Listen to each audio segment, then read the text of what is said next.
darle la bienvenida a un gran compañero, a un admirado periodista, a un periodista de a pie, al gran escritor también, Jesús Lemus, quien quiero yo insistirle esto hasta el cansancio, se lo quiero plantear así porque es el tema del que vamos a hablar.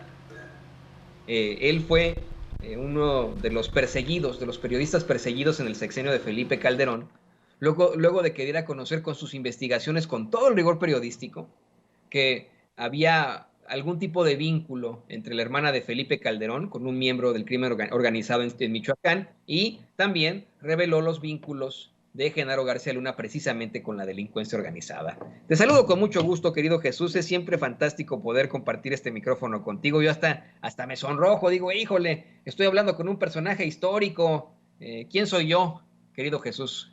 Te saludo con mucho gusto, mi querido Toño Ruiz. Siempre un placer poder platicar contigo. No, pues aquí el siempre agradecido soy yo, maestro, poder estar en este espacio contigo.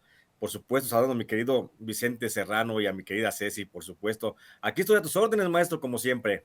Pues vamos a aprovechar tu gran conocimiento, lo que tú has enfrentado. Fíjate que en las declaraciones que hizo, tú lo sabes perfectamente, Sandra Ávila, la reina del sur, para un compañero youtuber que se identifica como Doble G, habla de cómo es que ella también fue chivo expiatorio en tiempos de Felipe Calderón. Bueno, habla de cómo es que considera al sexenio de Felipe Calderón el más cruel en la historia de México. Habla de una serie de irregularidades, situaciones terribles. ¿Qué te parece que escuchamos juntos parte de estas declaraciones que hace Sandra Ávila? Porque así como a ti, pues ella dice que le fabricaron delitos. Esto es algo que también hemos planteado y platicado con Paco Cruz. Nos habló de cómo pues ella en efecto tiene familia que en efecto tiene mucha historia precisamente en ese ámbito, pero que le fabricaron delitos para pues ser parte de los trofeos en la administración de Felipe Calderón, cuando pues en la realidad por dentro todo estaba muy carcomido, todo era muy oscuro. Vamos a escuchar rápidamente y lo platicamos, querido Jesús. Y quiero decirle muy especialmente al expresidente Felipe Calderón que su sexenio es el más cruel y fatal que ha tenido México. Un sexenio sangriento donde las estadísticas, no lo digo yo, lo dicen las estadísticas, donde ha sido el sexenio más sangriento, donde ha sido el sexenio donde hubo más violaciones a los derechos humanos y a la ley, donde fui su chivo expiatorio, fui la primera persona que él detuvo en su sexenio y me fabricó un delito para poder sentirse un buen presidente o un buen mexicano, cuando él colaboraba directamente con cárteles mexicanos, donde él recibió mucha de su fortuna que tiene ahora, que gozan él y su esposa y su familia, de narcotráfico. ¿Y quién lo juzga? Y tenemos muy claro a García Luna, que está siendo juzgado en México y donde se le han comprobado muchos delitos de sus principales colaboradores de Felipe Calderón. ¿Por qué García Luna es enjuiciado y Calderón no? Si era jefe de García Luna. Pues exactamente.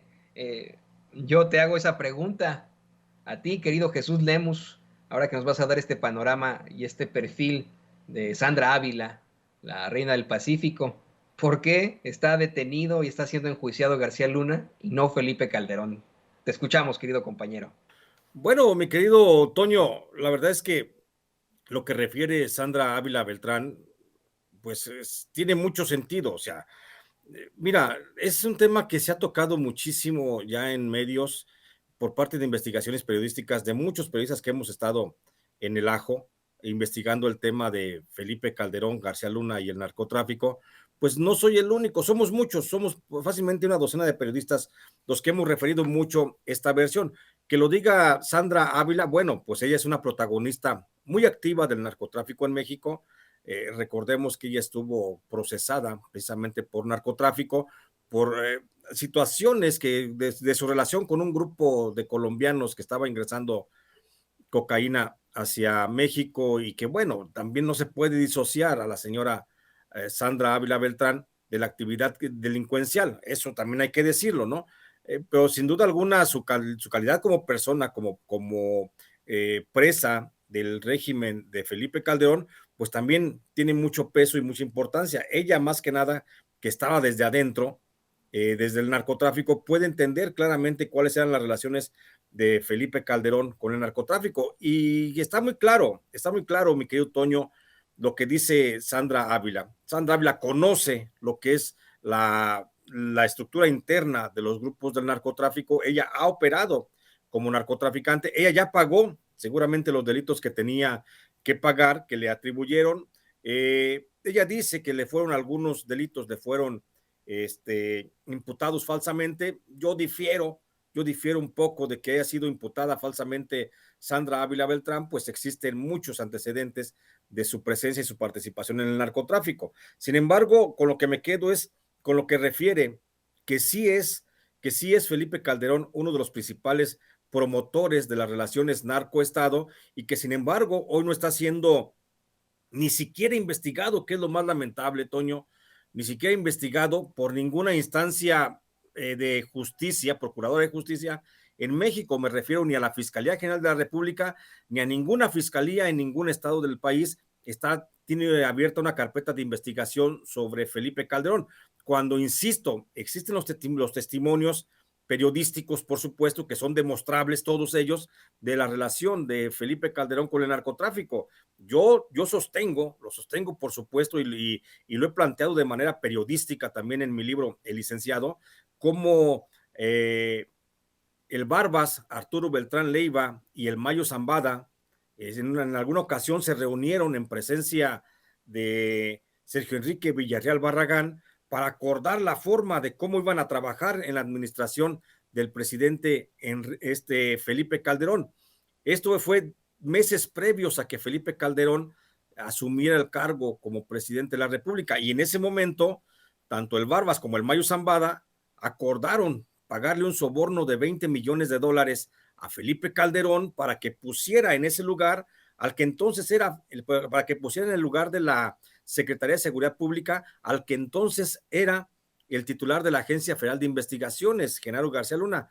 ¿Por qué? Porque tanto el Barbas Beltrán Leiva como el Mayo Zambada ya habían estado trabajando con Genaro García Luna, sabían de la buena relación que tenían con él, y esto, por supuesto, les facilitaría mucho las cosas para poder entenderse en una protección del Estado hacia el cártel de Sinaloa y hacia el cártel de los Beltrán Leiva.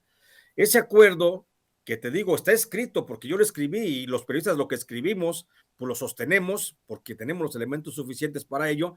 Yo refiero que Felipe Calderón recibió un soborno de manos de Sergio Enrique Villarreal por $20 millones. Un soborno que le fue entregado en varias administraciones, en varias entregas de dinero que hizo el propio Sergio Enrique Villarreal Barragán, que llevó ese dinero incluso a la oficina, a la residencia oficial de Los Pinos, en donde echó varios viajes. Están por lo menos documentados, no nada más por mí, sino por otros periodistas, por lo menos están documentados 4 viajes que echó el Sergio Enrique Villarreal Barragán, el Grande, para hacer entrega de ese dinero a Felipe Calderón, siendo Felipe Calderón presidente de la República. Entonces, sí hay muchos elementos.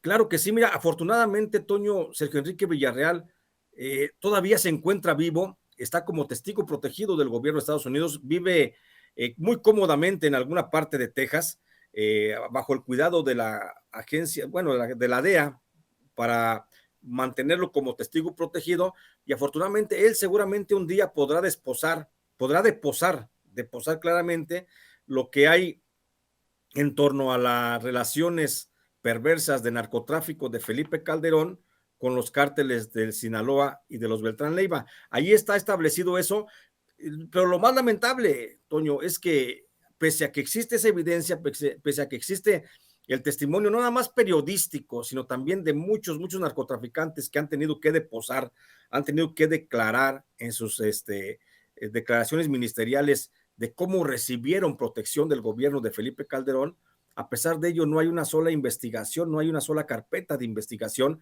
en contra de Felipe Calderón en México. En Estados Unidos sabemos que el próximo juicio de Genaro García Luna, que se podría posponer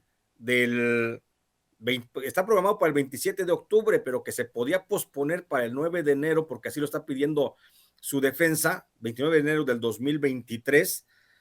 Sabemos que va a salir el nombre de Felipe Calderón y podría ser el inicio de una gran investigación contra el expresidente mexicano por sus nexos contra el narcotráfico. Eso es en cuanto a la justicia norteamericana. Lamentablemente en México, mi querido Toño, pues tenemos una fiscalía que parece estar decidida a proteger a todos los delincuentes del pasado y parece ser que no va a ir contra Felipe Calderón porque ni siquiera hay una orden de investigación, ni siquiera hay una carpeta de investigación iniciada que tenga que ver con delitos de narcotráfico sobre Felipe Calderón. En estos momentos la Unidad de Inteligencia Financiera está haciendo una investigación sobre el patrimonio de Felipe Calderón, pero nada más es con relación a si hubo un enriquecimiento ilícito con recursos del gobierno federal. Pero no hay nada en México que apunte hacia la posibilidad de tratar de conocer si Felipe Calderón estuvo relacionado o no con el narco. O sea, en México la Procuración de Justicia pues sigue debiéndonos mucho a los mexicanos y habrá que esperar, mi querido Toño, habrá que esperar a ver qué dicen los gringos en ese sentido y a ver si ya sí se ponen las pilas, si se agilizan más la investigación y seguramente esto se habrá de fortalecer, te digo, a partir de que se comience el juicio formal contra Genaro García Luna.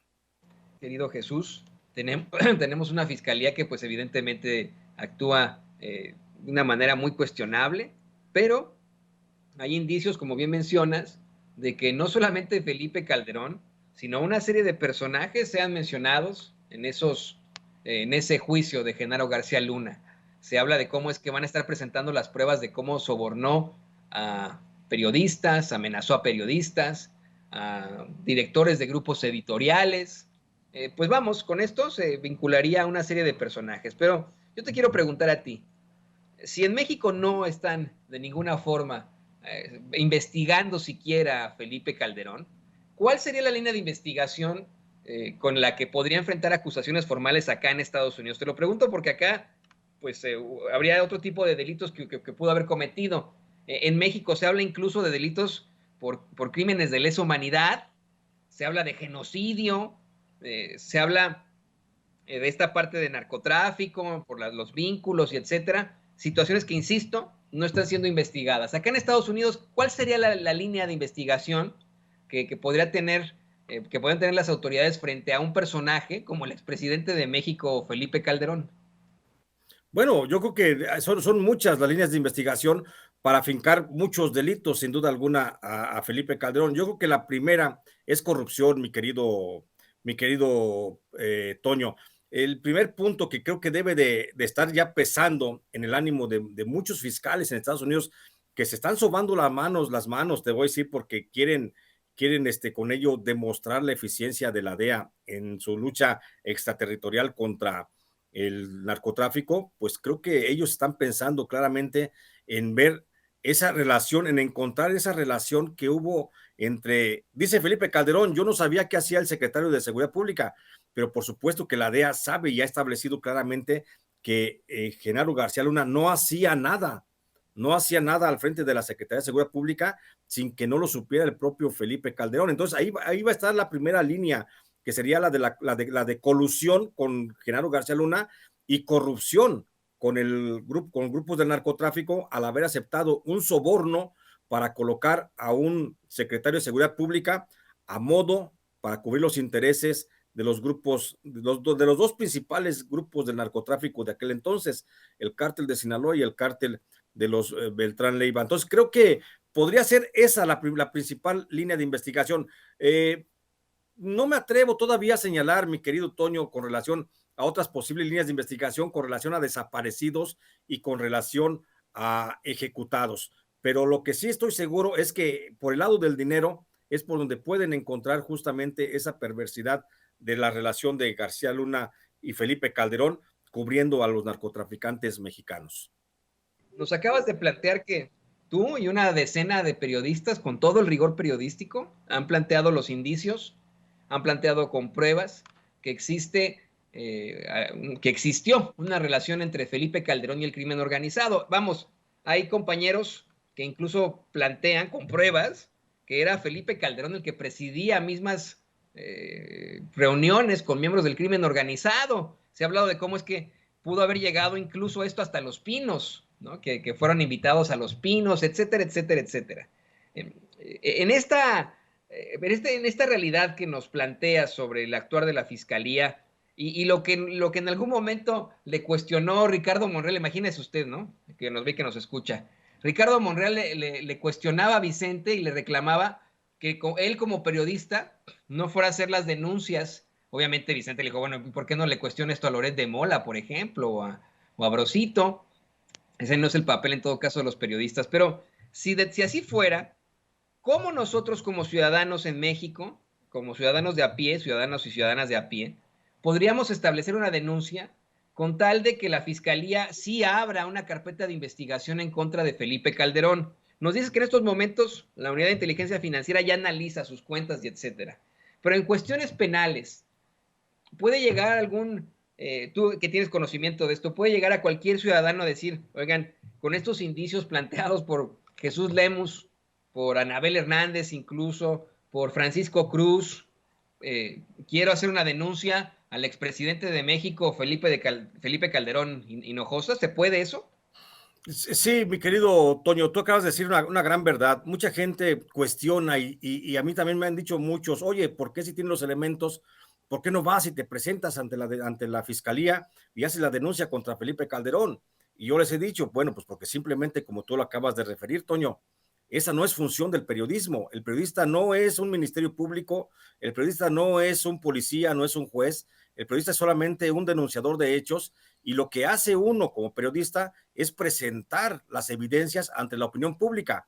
Lo que sí puede hacer la gente es tomar, como tú dices, aquí tengo el trabajo de Jesús Lemus, de Anabel Hernández, de Paco Cruz, de cualquier periodista que haya hecho un trabajo de investigación seria, tomarlo y decir, y yo me posesiono como ciudadano, y sí puede, cualquier ciudadano pues está en su derecho de decir, con base en esto que se señala en este periódico, en este libro, en este trabajo informativo, vengo a presentar denuncia formal contra Felipe Calderón por los delitos que correspondan. Simplemente el Ministerio Público será el responsable entonces de llevar a cabo la indagatoria, y entonces sí, si el Ministerio Público considera que el periodista debe de acudir para explicar en qué términos hizo la investigación y cómo está sustentada la información, pues ahí sí ya tiene uno que acudir ante el llamado de la justicia.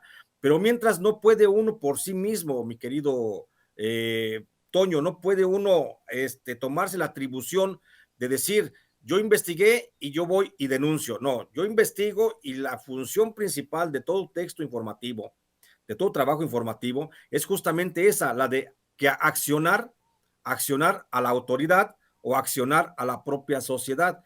Nosotros, los periodistas, nos mantenemos al margen de acciones a partir justamente del trabajo informativo, porque si no, estaríamos teniendo como muchas funciones dentro de un proceso. Entonces, nuestro trabajo es simplemente como informadores, mi querido Toño. No podemos transgredir esa función porque sería entonces ya antiético, sería hasta inmoral hacer un trabajo y luego con base en ese trabajo ir a presentar denuncia penal contra otro personaje, ¿no?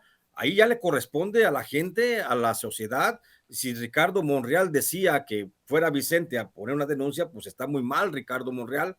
Me extraña que sepa tanto de derecho cuando realmente la función del periodista es únicamente develar, denunciar lo que nadie quiere que se sepa. Así es, ni modo que vayamos nosotros como Xochitl Gálvez ahí, nos grabemos mientras vamos en la bicicleta o el triciclo y digamos, ay, aquí venimos a presentarla entre nuestras entrevistas, nuestras investigaciones, para que hagan una investigación ustedes. Pues no, eso no puede ser. Pero vamos a seguir muy, muy pendientes y esperando que la Fiscalía General de la República pues busque tal vez llevarnos esa tan anhelada, constante y perpetua voluntad de darle a cada quien lo que le corresponde. Vamos a otro tema muy importante.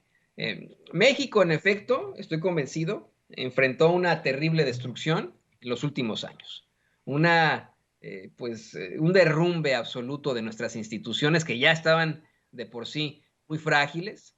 Se enfrentó también pues a serios problemas de corrupción y de entreguismo de nuestros recursos a empresas y a entidades extranjeras. Esa ha sido la realidad.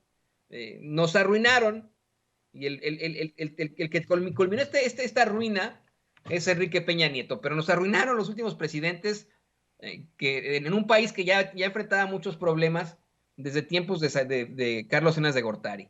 Hoy, el presidente López Obrador dedicó un largo tiempo de su conferencia de prensa mañanera para detallar cómo es que desde 1988 los políticos del PRI y del PAN han estado entregando lo que no les corresponde, lo que es nuestro, y han estado haciendo acuerdos que derivaron en una crisis terrible, en una desigualdad impresionante y en esta crisis también de seguridad a la que nos enfrentamos.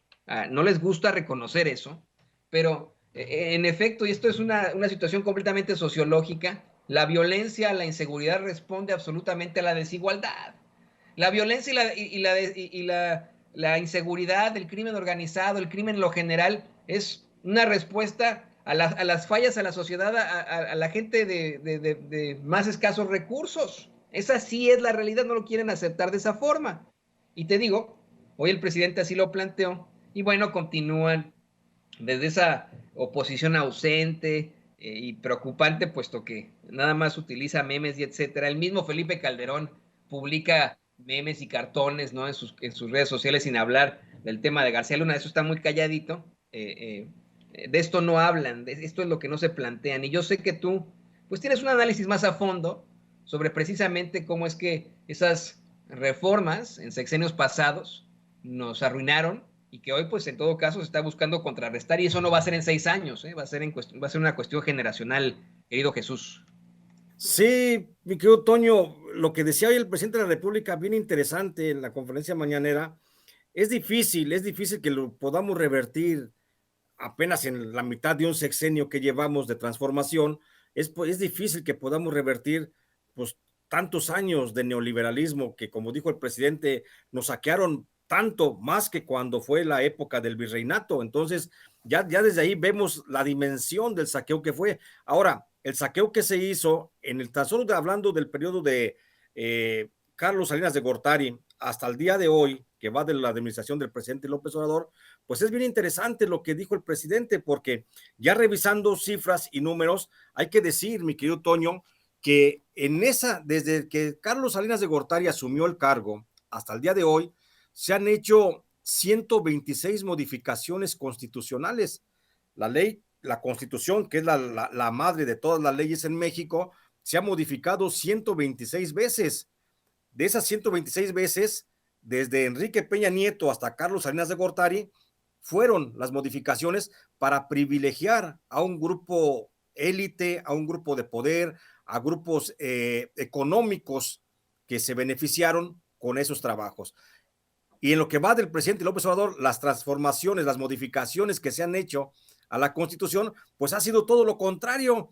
Ha sido para quitar privilegios, ha sido para beneficiar a los más pobres y para darles servicio del Estado a la gente más desprotegida de México. Esa es la gran diferencia. Mira, de las 126 modificaciones que se han hecho desde Carlos Salinas de Gortari hasta el día de hoy en México, modificaciones constitucionales, 17 han sido propuestas por el presidente López Obrador. Otras 27 fueron por el presidente Enrique Peña Nieto.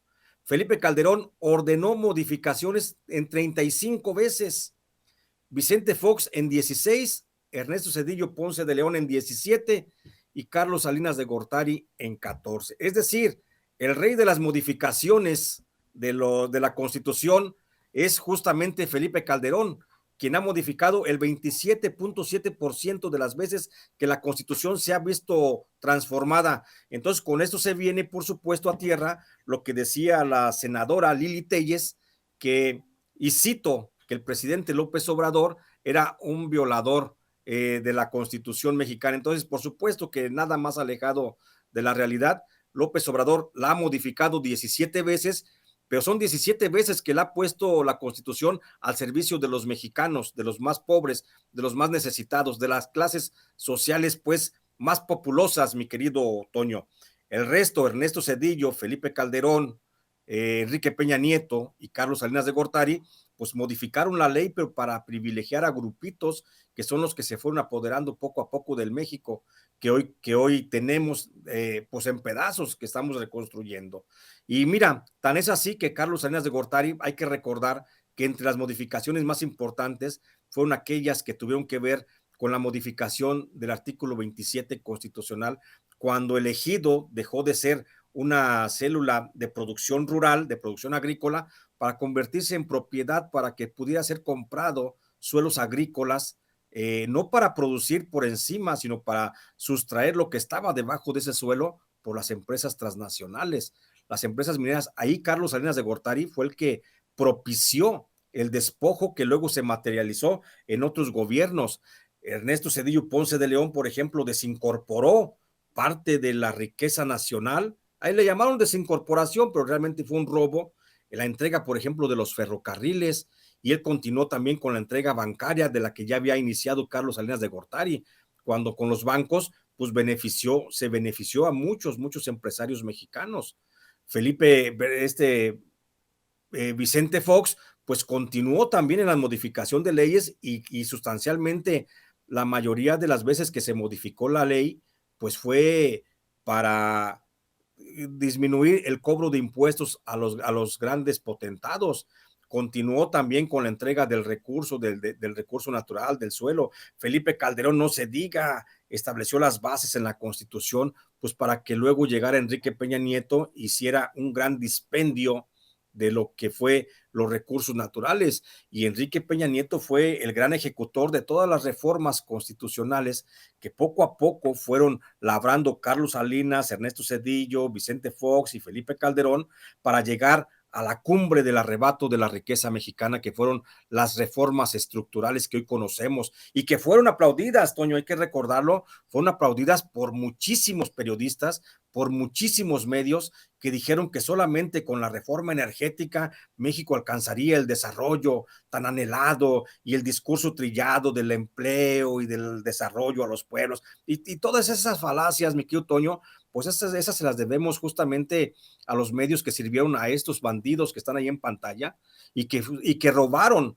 al país, no con una pistola, sino a través de la modificación de las reformas de la Constitución, cosa que hoy el presidente de la República ha puesto en el plano de la historia y ha dicho, pues ahí están las modificaciones y hay que ir revisando. Yo hago una revisión muy extensa de este tema, mi querido Toño, en el libro Jaque a Peña Nieto, en donde expongo cómo el neoliberalismo se fue apropiando y se apropió del México que era de todos, o al menos el México que no debía de tener dueño, y que terminó en manos de unos cuantos empresarios, que por cierto, muchos de esos empresarios siguen enquistados dentro de la actual administración, como Carlos Salinas, perdón, como Carlos Slim, entre otros, los Bayeres, los Germán Larrea Mota Velasco, los Ricardo Salinas Pliego, esos fueron los principales beneficiarios de todas las reformas constitucionales y hoy ahí están todavía enquistados en la Cuarta Transformación. Aquí tengo el libro, Jaque a Peña Nieto, yo se lo recomiendo, por favor, léalo, es muy interesante y qué bueno que se puedan vislumbrar este tipo de situaciones. Había gente que se estuvo quejando, ¿no?, de lo larga que fue la explicación precisamente del presidente López Obrador ante esta serie de reformas que ocurrieron en el periodo neoliberal, pero creo que es importantísimo que todos lo sepamos, porque verdaderamente, ¿qué mexicano o qué mexicana en su sano juicio va a estar de acuerdo con que se entreguen los bienes de la nación por cacahuates? Yo he insistido esto hasta el cansancio, querido Jesús, querido público consentidor, que yo no estoy en contra del libre mercado, de la libre participación de las empresas, de la inversión privada y la inversión extranjera. Eso es absolutamente necesario para un país, pero no puedes entregar recursos de la nación, no puedes entregar empresas de la nación por cacahuates, que fue lo que pasó en ese periodo neoliberal. Esos políticos, a sus cuates, les dieron los mejores contratos, las mejores situaciones, afectando a todo el pueblo de México, y ellos quedándose con una tajada. Pues eso es terrible. Y eso, yo insisto, ¿qué mexicano, qué mexicana va a estar de acuerdo con eso? Hasta los más conservas de los conservas. Pero bueno, Por ahí. supuesto que no, Toño. Por, su, por supuesto que no se puede permitir ese tipo de situaciones. Mira, simplemente el hecho de que Ernesto Zedillo, Enrique Peña Nieto, Felipe Calderón, Vicente, Carlos Salinas, ellos promovieron la modificación de la ley, por supuesto, pero creo que aquí cabe una procuración de justicia más puntual, y creo que por el solo hecho de traición a la patria, por el delito de traición a la patria, debería la Fiscalía General de la República iniciar procesos, carpetas de investigación contra los que integraron las legislaturas de aquellos tiempos y que votaron a favor de esas reformas, porque fue un robo, fue un atraco a la nación, que no podemos pasarlo así como por alto. Y creo que sí, nos van a hacer falta cárceles para meter a tanto exdiputado, a tanto exsenador que aprobó esas reformas. Nos harían falta, por supuesto, cárceles, pero por lo menos, mi querido Toño, que se les evidencie, que se vea quiénes son, que se vea quiénes son los que vendieron al país y a cambio de cuántos pesos vendieron al país por un plato de lentejas. Muchos de esos diputados, muchos de esos senadores que llegaron, déjame decirlo de esa forma, conozco decenas de esos diputados que llegaron con una mano adelante y otra atrás, así prácticamente sin tener nada, y hoy son pequeños caciques en sus localidades donde todavía viven y donde todavía muchos de ellos manejan la política local. Entonces, ahí creo que si tuviéramos un fiscal, si tuviéramos una fiscalía y si tuviéramos en ese plano la decisión de que hubiera una procuración de justicia puntual, pues creo que no bastaría con estarnos lamentando hoy de cómo han modificado la Constitución para robarnos. Creo que ahí debería estar entrando la Fiscalía General de la República, pues ahora sí, hacer arrejoladero, hacer un arrejoladero y que llamar a cuentas a todos estos exdiputados, ex senadores que transformaron la Constitución a modo de como lo que hicieron los entonces presidentes de la República. ¿No sabes cuál es el gran problema? Que no se va a poder hacer porque muchos de esos exdiputados, exsenadores, mi querido Toño, hoy militan lamentablemente dentro del partido Morena y hoy están a cambio de una transformación. Nada más por eso no se va a poder hacer nada y por eso nos vamos a tener que quedar con la espinita clavada en el corazón. Así es. Y lo vamos a estar definiendo en la elección interna para presidente en 2024. Lo hemos planteado eso tantas veces, Jesús. Así que usted que nos ve, que nos escucha, fíjese quién verdaderamente tiene una idea progresista para México. A mí me comenta aquí, tiene toda la razón. Me estaba comentando una persona que ni por todo leer el oro del mundo, Toño, se me fue, aquí está Héctor Lobo, ni por todo el oro del mundo, Toño, esa riqueza pertenece al pueblo. Tiene usted toda la razón. Le agradezco el comentario. Y bueno, pues hay que estar muy pendientes de quiénes son los que van como lobos con piel de oveja. Mi querido Jesús Lemus, ¿qué te parece que nos compartes tus redes sociales, tus espacios para que la gente te busque, te lea siempre en tus plataformas? Gracias, claro que sí, Toño. Mira, a mí me encuentran, si me buscan, estoy en Facebook como Jesús Lemus Barajas, estoy en Twitter como @Lemus Barajas y escribo también de manera periódica para el periódico Los Angeles Times. Ahí salen mis publicaciones. Tengo también un canal en el que todos los días hago una serie de análisis informativos. Mi canal se llama en Facebook, perdón, en Twitter, no, en YouTube. Se llama J. Jesús Lemos y ahí transmito todos los días de las 9 a las 10 de la mañana y los sábados de las 4 a las 5 de la tarde, y ahí estoy siempre en contacto con la gente, mi querido Toño, y agradecido como siempre por esta posibilidad de poder platicar con ustedes, aunque sea de vez en cuando, mi querido maestro. Mi agradecimiento es total hacia ti, querido Jesús Lemus. Estamos en contacto y mira, aquí tengo tu libro y espero que me llegue el nuevo muy pronto. Así que pues aquí estamos, querido Jesús Lemus. Gracias por participar aquí en Sin Censura.